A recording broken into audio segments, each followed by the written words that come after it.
All right, we'd like to welcome 2019 the Sentry winner into the Media Center. Here, Xander Schauffele. I'd like to go ahead and just talk about the course. You've been out there now for 2 days. Can you give us your remarks on how it looks?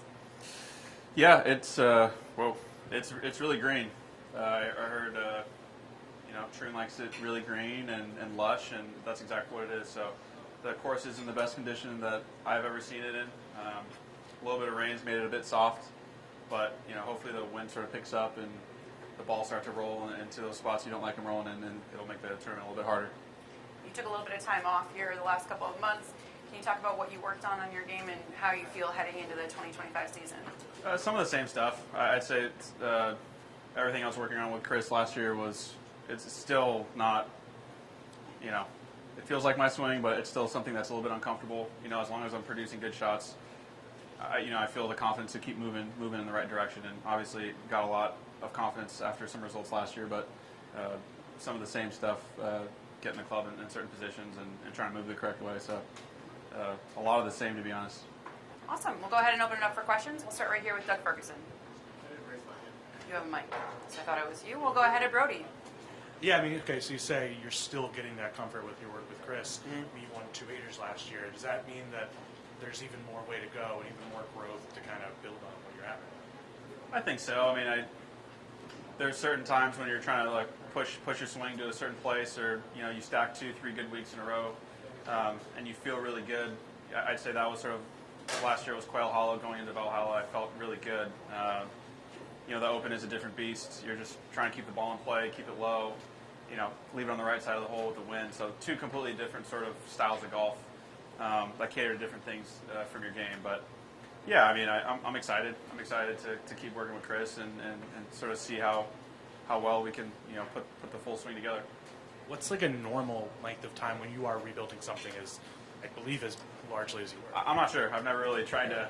This is my first go around, so hopefully everything feels normal sooner than later. But just like anything else, when you take some time off, I took a few weeks off of playing golf, and old habits die hard. So I start to shift back into sort of old swing patterns, and it feels equally as weird to get back to what he wants me to do, versus the first time around. So just work in progress.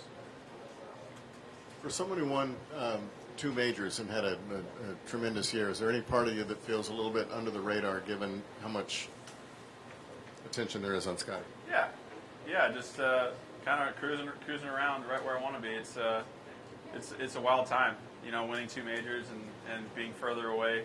We're closer to the 30th ranked player in the world than the first is. Hats off to Scottie. He's a beast. So do you feel that way? What's that? Do you feel closer to him than you do to? I'm just based on the numbers I looked at this offseason. He just kept winning, even in sort of his downtime. He won another event, which pushed him even further away. So it's one of my goals that'll just have to stay on the calendar for a few more years. Think it'll take that long? If I get there, I'd be very happy. But I try not to be too results based, but just based on looking at the numbers and what I'm told, yeah, it's going to take some time and some patience. And then lastly, do you know who's number 30? No. Okay. Thanks, Doug. Go right here to Adam. This guy has put me on blast already. What was your reaction to Scottie having a WD? Wasn't that? It's a huge bummer.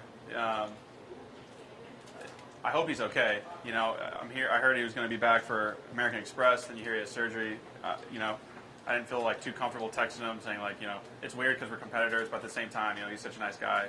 And him and Marin, I just hope he's fine.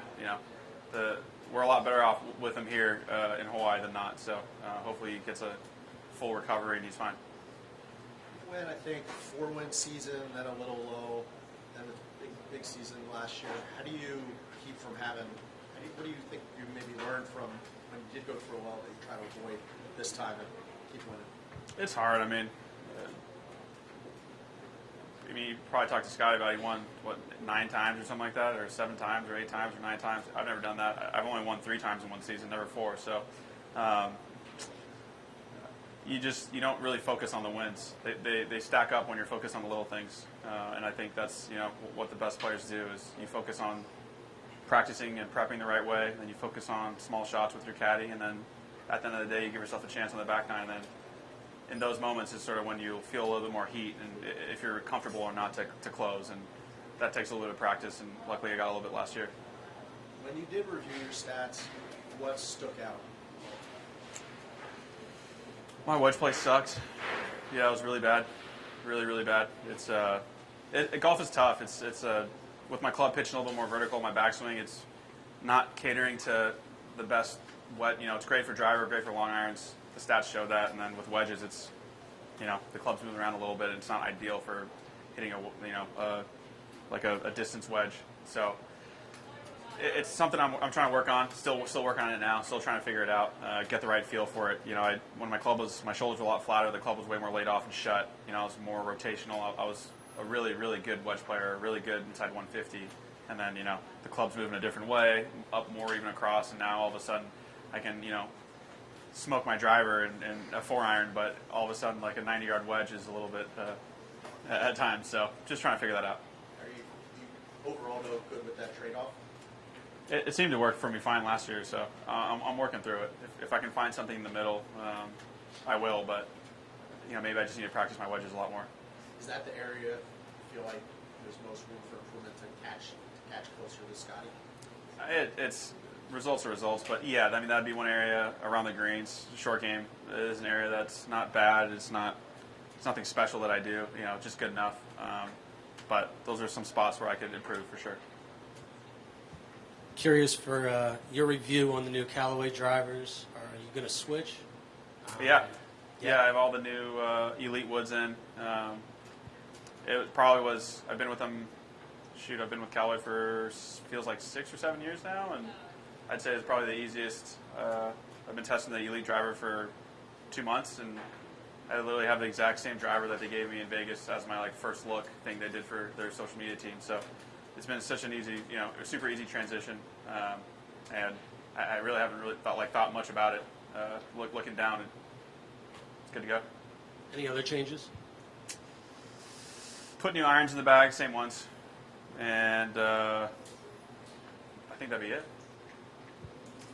I feel like every week until Valhalla, we'd always ask you those questions about winning a major, and every time your answer would be, "It's just a result. It's just a result." Mm-hmm. Were you being entirely truthful? Was it truly just a result to you? Yeah, I mean, it by definition, it really just is a result. How you wear it or take it or feel about it is a different story. I mean, that's the hardest thing to do is process it as just a result.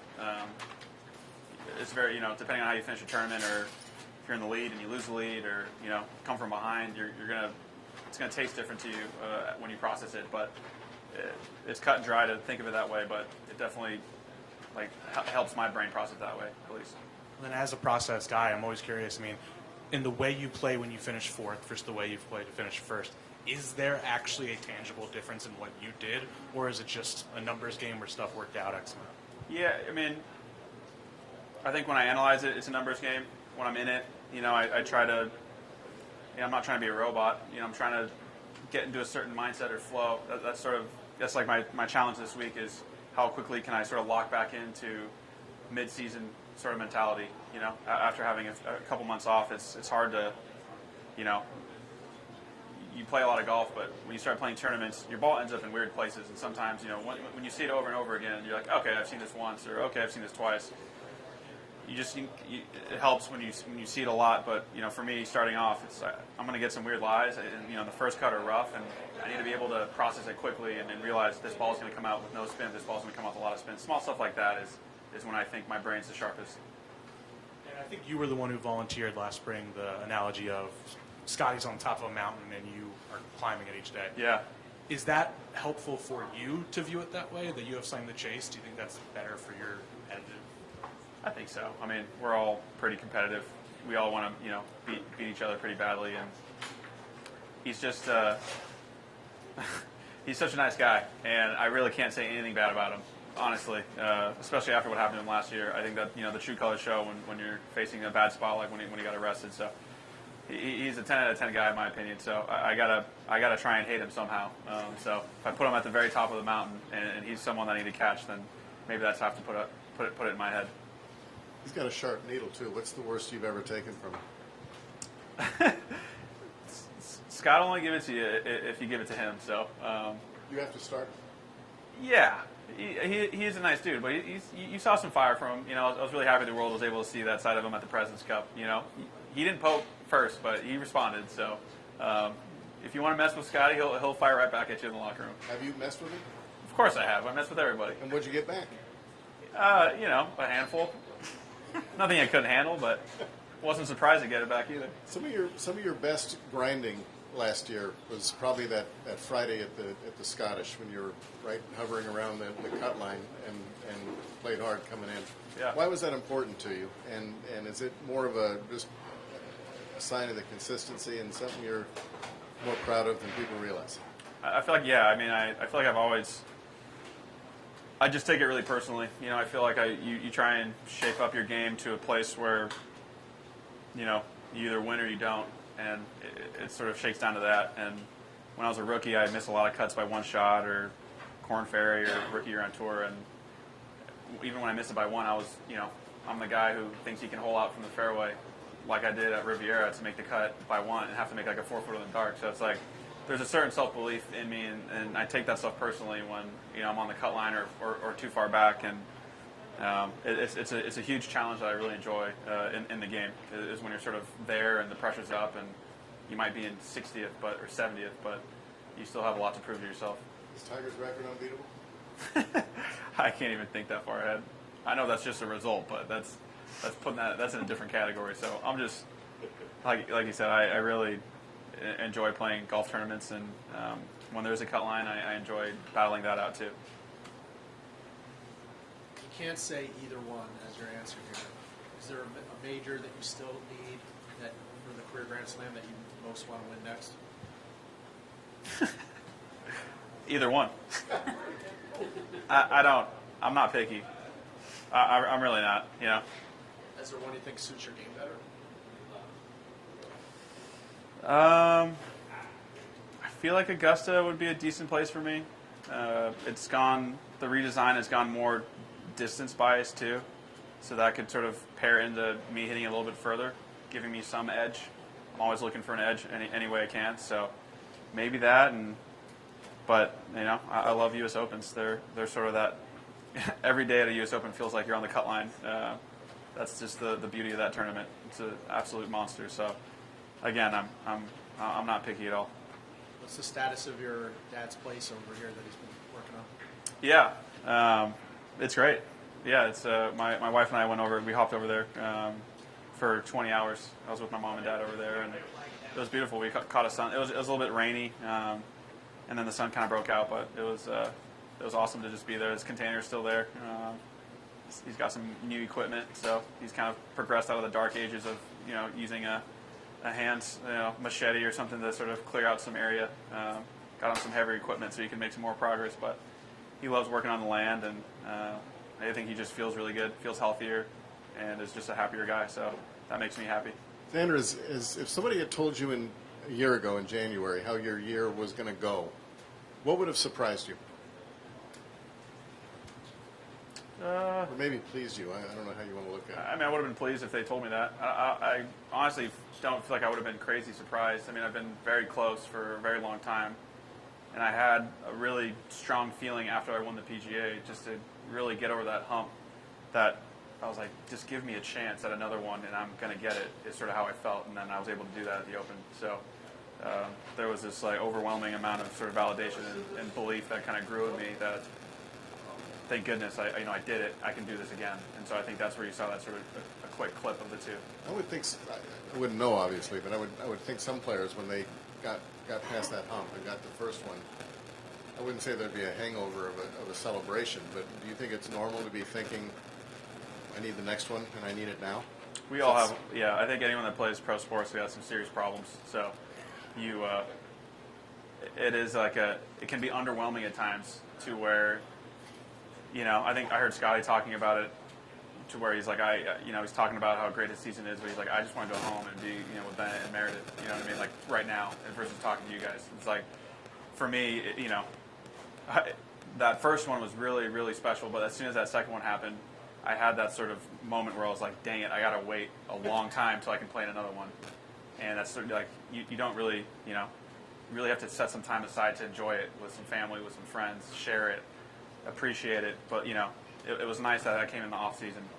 I would have loved to just run straight back into all 4 of them, you know, shortly after. This is what I've always wanted. Anything else? Do you ever have the proper celebration for winning the majors that you thought you might? I feel like I've had sort of special moments with, now that I'm in Florida, I've had a few friends, you know, some of my wife's friends and some of my friends come and visit us, and they're very, you know, it wasn't like everyone all together, but it was very like individual sort of celebrations that were able to grab dinner and sort of talk about it and sort of their experience with it and them yelling in front of the TV, and these are people I've known for a very long time. So yeah, I think I wasn't able to bring it with me to share it because my parents had the trophy, but definitely, you know, set aside a you know, special moment to sort of share that with friends. All good? All right. Thanks, everyone. Good luck this week, Xander. Thank you.